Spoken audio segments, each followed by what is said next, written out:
Good morning, Ravens, and welcome back to ONW Now. I'm Bryson Dickey. And Sophie Rice. Today's show will be featuring everything from the recent ONW clubs to a local Dallas Cowboy cheerleader. We will also be updating you on our recent election and filling you in on all things game day. Before further ado, let's roll that intro.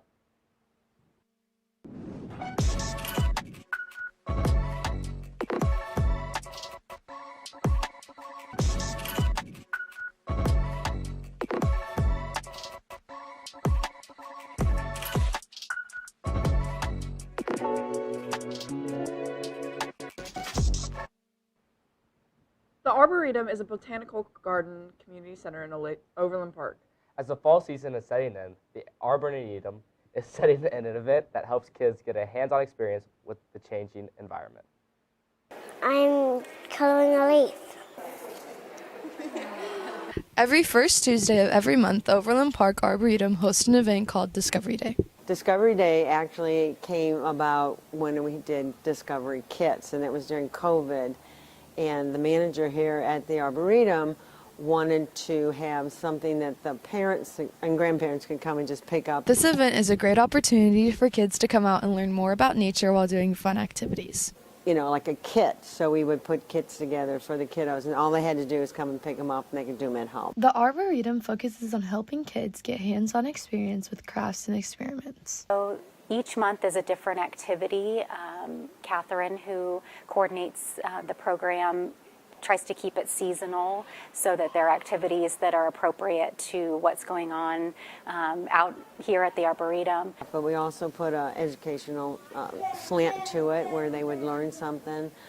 For example, we did a seeding one where we had the kids plant some seeds and talked about what that seed will eventually be. When they would come back in March or April, they could share that they had grown their own little plants. This impacts the kids to be hands-on with nature and helps them learn about things that you would see outside. And to be creative, to have fun, to meet new friends here at the Arboretum with the other kids that are and families that are joining us, but really just getting hands-on with nature. This is one of the many events that the Arboretum hosts. For the Raven Network, this has been Amy Applegate. This is a great way to connect with community culture. Similarly, last week, Raven Network reporter Zoriana Primavera covered ONW's Trunk or Treat fundraiser. Trunk or Treat is an event where groups They started scrolling. Trunk or Treat is an event where groups at ONW come together, making it an awesome way for kids to have fun, but also collect donations. I think it's an awesome way to give back to the community, but also, instill in our students here at ONW that you can have fun while you're giving back to the community. Future educators have been collecting cans annually for the past several years, with having families give either $2 or 2 cans for entry at Trunk or Treat. As for just donating, if you miss Trunk and Treat, reach out to different pantries, like food pantries around Olathe. We've got the Salvation Army. Harvesters is always welcoming donations as well. And then see how you can participate next week during Raven Week of Giving. In addition to the cans being donated from Trunk or Treat, ONW's Week of Giving is another chance to donate some more goods for harvesters. The Week of Giving is when Northwest comes together through many projects to give back to the community through a canned food drive, and Stuco does the blood drive. The canned food drive this year will be in the Commons. Students can donate, and at the end of the week, donuts will be given to the group who has the most donations. It's important because giving back to the community is just a great thing for students to do, and this gives an easy access opportunity throughout the week for students to do that. For the Raven Network, this has been Jada Lee. You can participate in the can drive in the Commons next week during the Week of Giving. Shout out to senior debaters Connor Chaffin and Joseph Higgins for a highly successful debate season so far. Hannah Carney has more information on how these undefeated champions are putting in the work for state. We've been trying to improve on that area where we've been more focused this year on lay style debate or slower, more like a debate for people who don't understand debate mostly. So we're going to some of that higher level debate this weekend. Ocean leaving massive dead zones. We see massive impacts because of agriculture and specifically because of Connor and Joe have already qualified for state, so now their focus is to prepare for it. They're doing this by practicing a lot, researching different debate topics, and competing at higher level competitions. State's like a bit different than just like your regular season debate tournaments because there's like a qualification, so it's a lot harder and you get a lot of like different types of judges there, which makes it a bit different. So we've been looking at like other people who we think are going to do well and like what argumentation they're running, and we've been like focusing on that. We're going to a DCI, which is like a college level or college style debate tournament this weekend to try to prepare for some of that like higher level argumentation that we might see in the postseason. Debate helps teach and cultivate very important life skills such as critical thinking and public speaking. Debate teaches you a lot of important skills like critical thinking, evaluating evidence, and public speaking that are really beneficial not just in debate or in high school, but across your life. So I've been doing debate for 3 years. I started in my sophomore year, and I think debate's really important because it's taught me a lot of good critical thinking skills and really helped me to speak well and communicate my ideas well. The only thing that affects biodiversity? We'll say that monoculture... This has been Hannah Carney with the Raven Network. Congratulations, senior debaters, and good luck at state. Continuing on the show, we will be tossing it over to game day after the short message from our sponsors.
What's flocking, Ravens? Welcome back to your favorite segment, Game Day. I'm Parker Burnett, joined alongside Zoriana Primavera, and we have all updates wrapping up the fall season.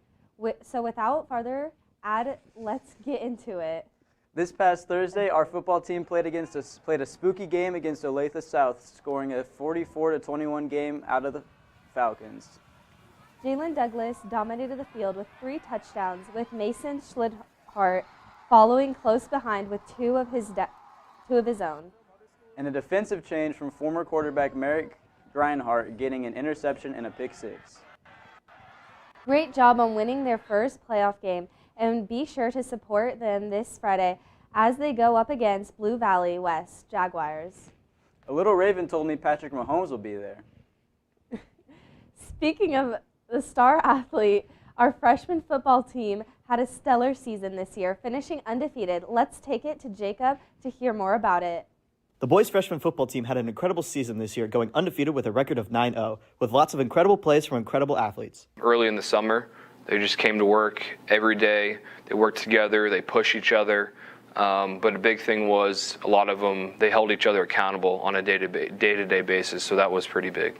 Because the boys had a stellar record this year, they have high expectations going into next year's season. Our hopes for the freshman team is just to continue to build off that 9-0 season and to remain competitive in all their off-season stuff that they do. All their hard work doesn't go unnoticed, and their coaches have big expectations for them and their potential. Stay competitive, keep lifting, and then we'll see them out next year and hopefully try to replicate that at the JV and varsity levels.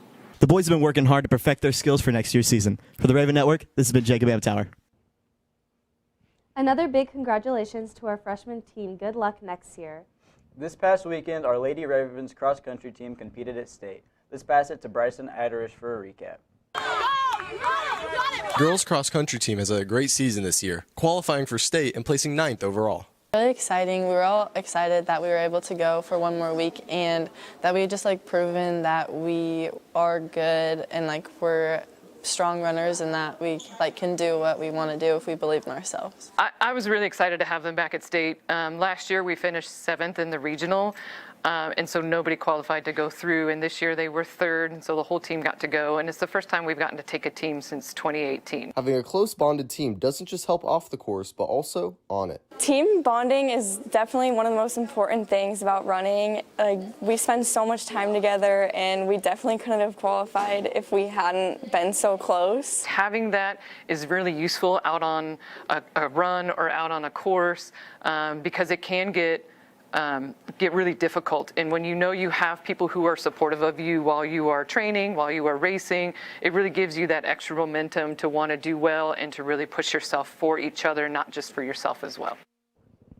Overall, the cross-country team placed 9th at state, with outstanding performances from Allie Gillespie placing 29th and Kate Schneider placing 33rd. Congrats on a great season, girls. Jumping over to gymnastics, let's take it over to Izzy Rothen to hear more about the results at state.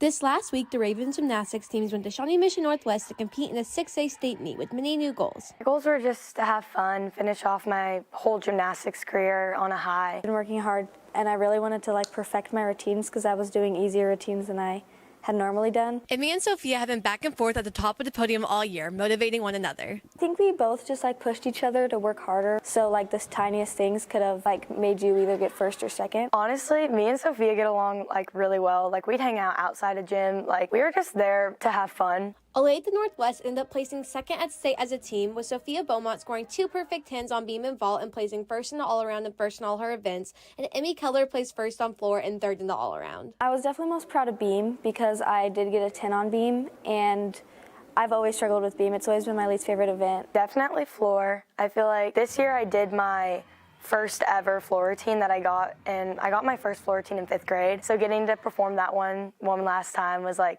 really sentimental. Let's see what kind of legacy they hope to leave on the program after this year. I want to compete maybe more difficult routines in the future because my routines didn't have as much difficulty as they used to have. Went into it my senior year, I knew that no matter who I was talking to, they were my best friend, and I was going to help them no matter what. It didn't matter if they were on JV or the best girl in the gym. I was going to help them and be that person because I never got that, and I hope that the upcoming seniors follow in that footstep. The girls just finished out their season on a high note, being named All-Sunflower League team for all their events. This has been Izzy Rothen for the Raven Network. Staying on the topic of state cheer is only a few short weeks away. Let's send it over to our boy, Gilly, G-Will, to learn more. With state cheer right around the corner, I got a chance to talk to some Raven cheerleaders about their upcoming competition. There's going to be a lot of teams that we're competing against in state. The girls are taking feedback from the judges last year for a better result. We're just taking a lot of the judges' input that we got last year and just the material that we got and just making it as clean and sharp as possible. This year we're trying to build up our endurance more so that we can have energy throughout our whole routine. Last year we didn't have a full team, and this year we have a full team. And so we kind of are getting a look at how state will go with placing. The girls are working on building up their endurance, and they have a full team this year. So we really have everything we need in order to win state, so I think that there's a lot of pressure to do so. Our team especially, we're really good at being positive and lifting each other up. The girls are very optimistic about what they can do at state this year. Last year, winners, Mill Valley, are going to be there, so it'll be a really good scale on how we do next to them and what they look like. Everyone's super positive. Everyone has a good mindset. Everyone's hyping each other up. Good luck, Lady Ravens. At state cheer, this has been Gary Williams from the Raven Network. Now back to the desk. Well, unfortunately, that's all we have time for today. Be sure to show up to tomorrow's football game at Blue Valley, West dressed in your best ski gear. Thanks for tuning into today's game today. This has been Parker Burnett and Zoriana. Let's throw it back to Eva and Aubrey. Science Olympiad offers students opportunities to expand their science knowledge and prepare them for real-world job opportunities. Aaliyah Lima has an inside look of what this club has to offer. The way I describe Science Olympiad is like an academic track meet. So there's lots of different events and the students compete, not in every single event, but different students specialize in different events. Science Olympiad is a club that allows students to compete with their knowledge in science. Close enough. Oh yeah, it's like 17. What's this all about? I joined Science Olympiad because I wanted to be around like-minded people who enjoy science and STEM. It's a great opportunity to not only learn more about science, but also make connections and experience things you wouldn't get to experience in a normal class. It depends on the person, but for me, I'm in an event called Codebusters, and that's actually led me to discover what I want to do in college, which is major in computer science. So there are a lot of different benefits. With a team made up of returners and newcomers, they're excited to do well at state this year. They also get to kind of flex their academic muscles, so to speak, and show off some of the stuff that you don't normally get to see in the classroom. From the Raven Network, this has been Aaliyah Lemma. With Netflix's new docuseries, American Sweethearts, the Dallas Cowboys cheerleaders have gained increasingly more endorsement this past year. Former Dallas Cowboys cheerleader Captain Rachel Browning has recently moved to Kansas City to start her own business. Her story is covered by Miley Fisher.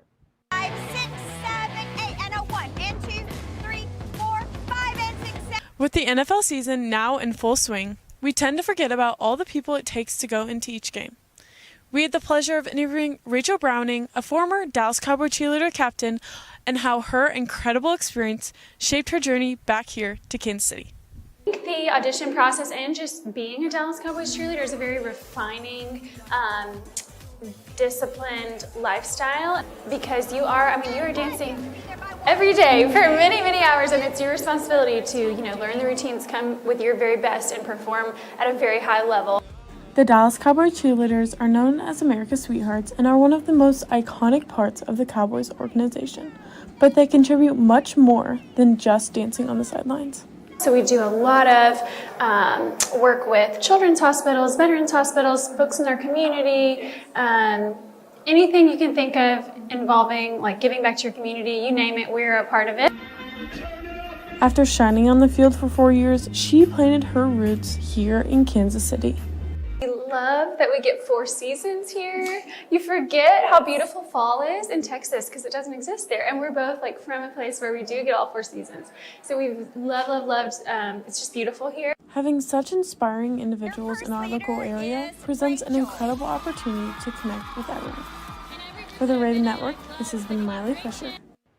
Rachel is inspiring people to be confident with their minds, goals, and determined in the pursuit of them. On that note, students have a great rest of their week. This has been Sophie Rice and Bryson Dickey. Raven Nation, let's fly!